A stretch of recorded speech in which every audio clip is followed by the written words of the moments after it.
국내 배달앱 시장 1위인 배달의 민족의 합병과 관련해 독점 논란이 커지고 있습니다.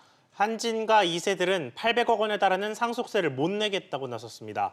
재계 소식들 취재기자와 함께 자세히 짚어보겠습니다. 임종윤 기자 나와 있습니다.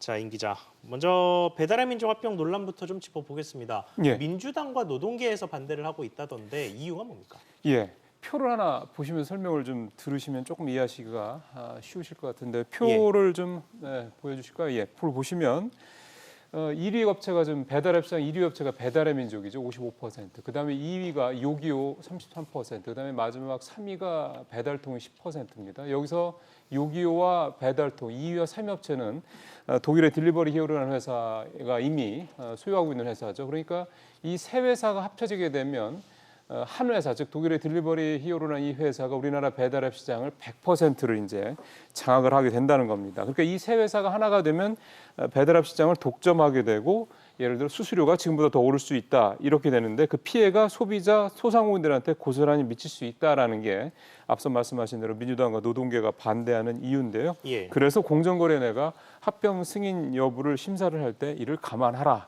이렇게 좀 주장을 하고 있는 겁니다. 네, 그럼 배달의 민족의 입장은 무엇입니까? 간단합니다. 수수료 좀 인상 여부에 대한 우려가 있다고 말씀드렸지 않습니까? 안 하겠다라는 거죠. 그게 배달의 민족의 공식적 입장입니다.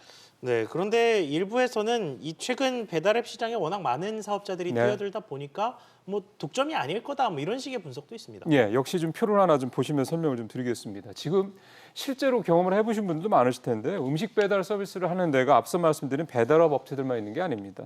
카카오, 네이버, 그다음에 잘 아시는 포탈 같은, 쿠팡 같은 이런 업체들까지 지금 음식 딜리버리 서비스를 좀 하고 있습니다. 그러니까 이렇게 포털 업체니 기존의 쿠팡 같은 이런 로지스틱 업체까지 뛰어들었는데 배달의 민족이 시장을 독점한다고 보기는 어려운 게 아니냐 이겁니다.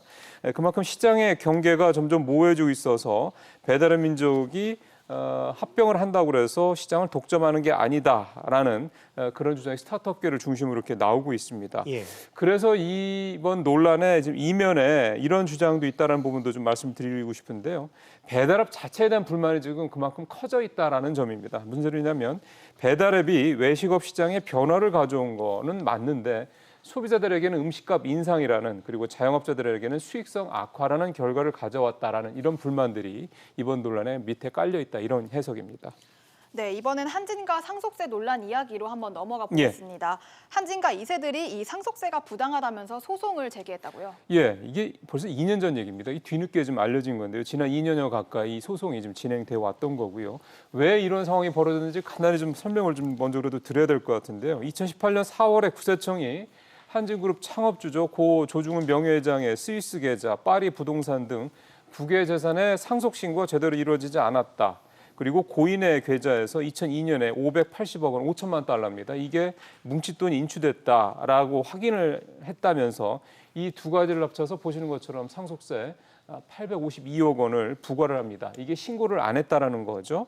그래서 당시에는 한진과 이세들이 이 상속세를 받아들이겠다, 대신 5년 동안 분납하겠다 이렇게 발표를 했습니다. 그러다가 석 달 뒤에 태도를 바꿔서 조세심판원에 이의를 제기했고, 그 이후 이제 2년 가까이 법정 다툼이 이루어졌던 겁니다. 네, 뭐 내겠다고 했다가 말을 바꿨다는 네. 얘기인데 이 논란의 쟁점은 뭡니까? 예, 한진과 이세들 주장부터 좀 살펴볼까요? 역시 좀 표를 준비했는데 보시겠습니다. 한진과 이세들의 주장은 아버지의 스위스 계좌 등 해외 자산의 존재 자체를 몰랐다. 그러니 고의로 탈세를 한 게 아니다라는 주장입니다. 그러다 보니까 단순 신고 누락이기 때문에 이거는 세금 부과 기간이 10년이니 이미 시효가 지났으니 국세청의 상속세 부과는 부당하다. 이게 이제 한진과 이세들의 주장이고요. 반면에 국세청은 조중훈 명예회장의 사망 직전, 앞서 말씀드렸던 2002년입니다. 이때 스위스 계좌에서 5천만 달러가 인출이 됐다.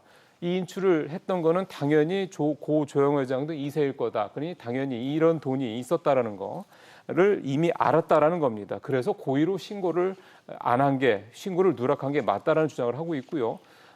국세청의 이런 주장에는 법원도 좀 같은 입장인데요. 지난해 6월에 이제 판결이 나왔습니다.